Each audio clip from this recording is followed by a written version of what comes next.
스마트폰 시대입니다. 그래서 이렇게 세상이 한번 크게 바뀌는 거를 흐름을 혁명이라고 하는데 지금 이 순간이 챗 GPT 혁명 시대가 지나고 있어요. 그래서 몇 년 지나지 않으면 모든 일상생활에서 챗 GPT나 인공지능을 사용하지 않는 사람은 아마 없을 겁니다. 빌 게이츠가 그랬어요. 챗GPT가 처음에 나왔을 때 내 인생에서 두 번째 받은 충격이라고. 네, 뭐라고 이유를 얘기했는데 간단하면 그거예요. 챗GPT는 맥락을 이해합니다. 우리가 어떤 쇼핑을 한다거나 정보 검색을 할 때 우리 선생님들 보통은 구글이나 네이버에서 검색을 많이 하실 거예요. 그렇죠? 예를 들어 제가 스마트폰 거치대 아 카톡 프로필 네, 저는 아들이 셋입니다. 넷은 아니고 셋입니다. 남편까지 넷이에요. 네. 어, 저희가 어떤 검색을 할 때, 네이버 같은 데에는 키워드로 검색을 해야 돼요. 이걸 서치라고 합니다. 그럼 스마트폰 거치대라고 우린 검색을 하면 그 안에 수많은 스마트폰을 구매할 수 있는 링크들과 스마트폰 거치대를 사서 쓴 사람들의 블로그 글 후기와 그 기사와 이런 것들이 많기 때문에 내가 또 일일이 들어가서 내가 원하는 물건이 나올 때까지 손품을 팔아야 하죠. 근데 챗GPT 같은 경우에는 플러그인을 연결하면 나 지금 스마트폰 거치대를 하나 사려고 해. 색상은 하얀색이었으면 좋겠고 금액은 2만 원에서 3만 원을 넘지 않고 휴대하기 편하게 접히는 스타일이었으면 좋겠어. 라고 하면 굉장히 효율적으로 내가 원하는 물건을 내가 따로 시간을 할애해서 찾지 않아도 굉장히 짧은 시간 안에 살 수 있도록 이렇게 검색을 해주는 생성을 해주는 거죠. 그래서 우리가 기존에 하던 정보 검색은 서치라면은 챗 GPT는 제너레이션이에요. 나의 맥락을 이해하고 거기에 맞는 답변을 생성해내고 찾아서 생성해내주는 그런 거기 때문에 빌 게이츠가 이렇게 말을 한 거다라고 이해를 하시면 될 것 같습니다. 글로벌 생성형 AI 시장 규모가 2030년이면 142조가 된다고 합니다.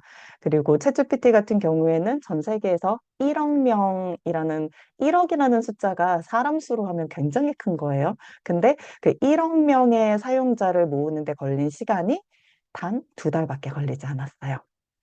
음, 여기에는 두 가지 이유가 있습니다. 첫 번째로 둘 중에 아무 이유도 좋으니까 정답을 첫 번째에 맞춰주시는 선생님께 제가 저서 한 권을 보내드리도록 하겠습니다.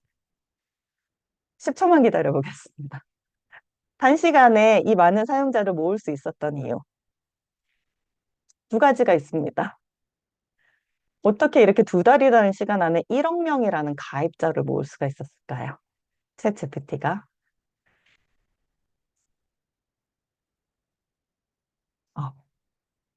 호기심?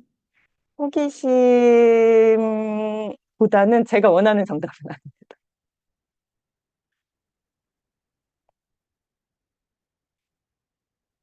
음, 호기심, 궁금증 같은 말 아닐까요? 인터넷 아닙니다. 아, 네. 박현진 강사님, 나중에 저한테 개인정보 주시기 바랍니다. 네. 네, 말씀드릴게요. 제가 말이 조금 빠를 수 있어요. 왜냐면은 실습에 더 시간을 많이 할애해드리기 위해서 지금 이론 설명을 조금 빠르게 하고 있는데 중요한 건 아니기 때문에 그 챗GPT 이런 거구나 하고 들어주시면 돼요. 네, 두 가지 이유가 있는데요. 첫 번째는 접근성이 굉장히 좋기 때문입니다. 음, 챗GPT는 컴퓨터하고 나하고 대화를 하는 거예요. 그렇죠? 근데 우리가 예전에 컴퓨터랑 대화를 하려면 자바라든가 파이썬, C 언어, 코딩 같은 컴퓨터 언어를 알아야만 컴퓨터와 대화를 할 수 있었어요. 근데 챗GPT 같은 경우에는 한국 사람 기준으로 한글만 알면 활용을 할 수가 있습니다. 엑셀을 몰라도 파워포인트를 몰라도 한글로 설명해주면 이런 프로그램들을 챗GPT가 만들어줍니다. 그리고 두 번째는 무료라서 그래요. 지금은 챗GPT가 무료 버전하고 유료 버전으로 나뉘어져 있어요. 근데 음, 처음에 나왔을 때는 굉장히 긴 시간 동안 무료 버전만 오픈이 되어 있었어요. 그래서 무료로 이 좋은 시스템을 활용할 수 있었기 때문에 굉장히 짧은 시간 안에 많은 사용자를 모을 수 있었다고 말씀을 드릴 수 있습니다. 2024년에 정부에서 국민 AI 일상화에 9,090억 원을 투자한다고 발표를 했어요. 어, 작년, 재작년까지만 해도 정부에서 예산을 굉장히 많이 투입한 게 디지털 리터러시예요. 디지털 일상화라고 많이 들어보셨죠. 근데 2024년부터는 디지털에 뒤처진 사람들을 이제 교육시키기 위한 그런 프로그램들을 많이 했었는데 2024년은 AI에서 이렇게 뒤처지는 사람이 없게 하겠다. 대한민국에서 남녀노소 불구하고. 그래서 이 AI, 인공지능 분야에 굉장히 큰 예산을 투입한다고 발표를 했습니다. 음. 네, GPT 하는데요. 자료가 많이 넘어갔습니다.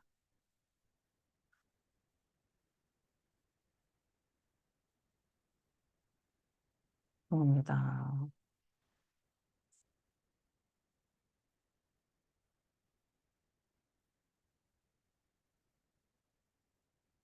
버튼을 잘못 건드렸어요. 죄송해요.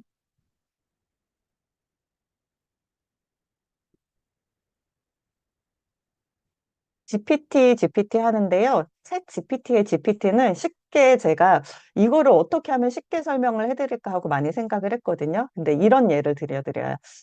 대한민국 사람한테 이 땡땡에 들어가는 단어를 말씀해 주세요 하고 제가 문제를 내요. 땡땡이 뭐냐면 나는 조선의 땡땡이다 하면 땡땡에 들어가는 글자가 뭘까요? 우리 선생님들 딱 생각나시는 거 두 글자. 나는 조선의 땡땡이다. 나는 조선의 아들이라고요. 국모, 국모 보통 많이 나오시거든요. 명성황후의 뭐 어떤 다큐나 드라마나 영화를 보셨으면 나는 조선의 국모다.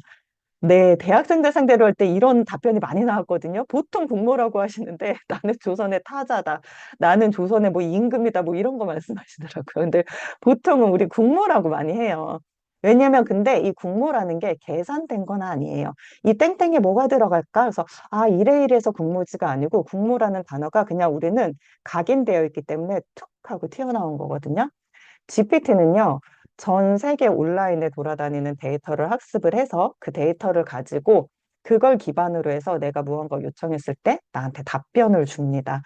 그래서 여기서 중요한 게 뭐냐면 우리 선생님들께서 지금 챗GPT에 똑같이 들어가서 똑같은 질문을 넣은 다음에 엔터를 딱 치잖아요. 챗GPT가 주는 답변은 다 다를 수 있어요. 비슷한 예시로 제가 똑같은 질문을 오늘 챗GPT한테 했을 때랑 내일 했을 때, 모레 했을 때 답변이 달라질 수 있습니다. 그건 왜냐하면 지금 제가 말하고 있는 이 순간도 챗GPT를 사용하는 사용자에 의해서 챗GPT는 지속적으로 데이터가 학습이 되고 있어요. 쉬운 예로 제가 처음에 챗GPT가 나왔을 때 챗GPT에 들어가서 그걸 물어봤어요. 대한민국의 대통령이 누구야? 그랬더니, 음, 대한민국의 대통령은 문재인입니다. 이랬어요. 그러니까 그때는 몰랐어요. 챗GPT가 2021년 9월까지의 데이터만 가지고 있다는 걸 몰랐어요. 그래서, 뭐야, 바보네. 엄청 똑똑하다더니. 그러고서 있다가, 며칠 있다가 다시 들어갔어요. 똑같은 질문을 했어요. 그랬더니, 얘가 가지고 있는 데이터는 변함이 없어요. 2021년 9월까지 데이터만 가지고 있지만 얘의 답변이 달라졌어요. 어떻게 달라졌냐면 대한민국의 대통령이 누구야? 라고 똑같은 질문을 했는데 저는 2021년 9월까지 데이터만 가지고 있지만 지금 제가 알기로 대한민국의 대통령은 윤석열입니다. 라고 답변이 달라졌어요. 그 이유가 뭐냐? 저랑 똑같은 질문을 한 사람이 수없이 많았겠죠, 대한민국에. 그랬더니 너 뭐야 똑똑하다더니 대한민국 대통령 지금 그 사람 아니야 뭐 어쩌고 저쩌고 누가 사람들이 대답을 해줬겠죠. 그랬더니 얘가 인식을 한 거예요. 아, 내가 잘못된 데이터를 가지고 있는구나. 스스로 학습하고 파악을 해서 답변을 바꾼 거예요. 그래서 챗GPT는 지속적으로 스스로 학습을 하고 지금 이 시간도 훈련을 하고 있습니다.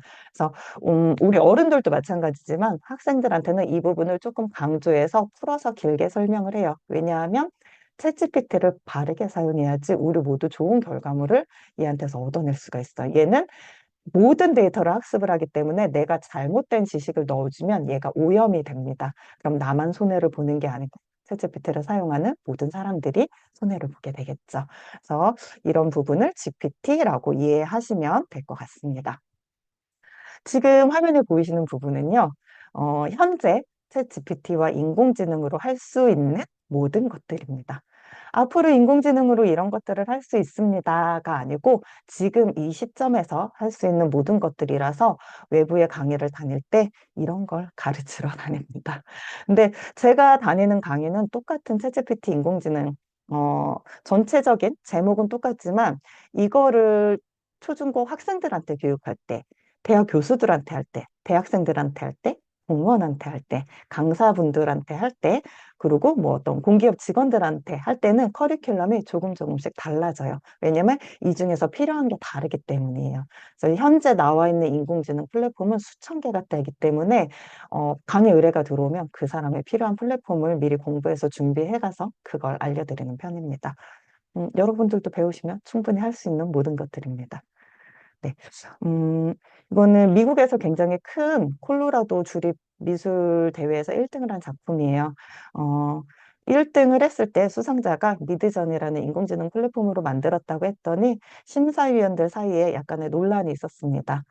인공지능으로 100% 만들어낸 작품을 1등 수상 작품으로 인정을 해줄 것이냐 말 것이냐라고 했을 때 결론은 AI는 하나의 도구다. 수상에 전혀 문제가 없다라고 해서 1등 수상 작품으로 인정이 됐고요. 사실 인공지능이 이렇게 가시화가 됐을 때 가장 보수적인 분야가 어느 분야인지 아세요? 예술 분야예요. 그림을 그리고 피아노를 하고 어떤 예술을 하는 사람들은 10년, 15년, 20년 또는 그 이상 그 하나의 나의 목적을 위해서 굉장히 긴 시간과 에너지를 투자를 한 사람들이거든요. 근데 이렇게 인공지능으로 굉장히 퀄리티 높은 작품을 만들어낸다고 했을 때 굉장히 보수적이었어요. 근데 지금은 어떠냐? 지금은 디지털 아트 분야라는 AI 아트 분야라는 미술 분야가 따로 생겨서 인정이 되는 분위기입니다. 그래서 이게 인정이 됐던 거는 결론이 중요해요. AI는 하나의 도구다라고 본 거거든요. 똑같은 AI 도구를 사용을 한다고 해도 변별력의 차이는 있다는 거예요. AI를 잘 다루는 사람과 그렇지 못한 사람은 똑같은 도구를 주더라도 같은 결과물이 나올 수는 없다라고 해서 인정이 된 부분입니다. 비틀즈의 존 레넌 다들 아실 거예요. 타계한 지가 몇십 년이 됐는데 이 레넌의 미완성곡이 있었어요. 아직 발표가 되지 않았는데 살아생전에 존 레넌의 목소리를 AI로 학습을 시켜서 그 학습시킨 목소리를 미완성곡에 입혀서 신곡이 출시가 된다고 합니다. 그 오른쪽에 보이시는 거는 대한민국에서 100% 인공지능으로 만든 영화가 출품이 됐습니다. 이 작품은요, 제가 그렸습니다. 인공지능으로 그렸어요. 네, 김성규 연구원님만 놀라주셨어요. 감사해요. 눈빛을 보면 압니다. 우리 아이들이 갤럭시 패드나 아이패드로 펜슬로 그림을 그리는 풍경을 보시면서 아, 시대 많이 변했다라고 생각하신 적 있으실 거예요. 예전에 우리는 펜슬로 스케치북에 그림을 그렸거든요. 근데 지금 인공지능 시대에서는요, 텍스트 투 이미지입니다. 글자를 넣으면 내가 넣은 글자를 기반으로 그림을 만들어 줍니다. 호랑이를 그려줘 라고 쓰면 내가 쓴 글을 가지고 얘가 그 글자를 해석해서 그림으로 변환을 해주는 거예요.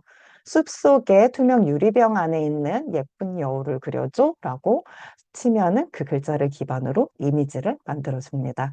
그래서 저는 그림을 잘 못 그리는 사람인데 인공지능으로 그림을 그려낼 수 있다는 걸 알았을 때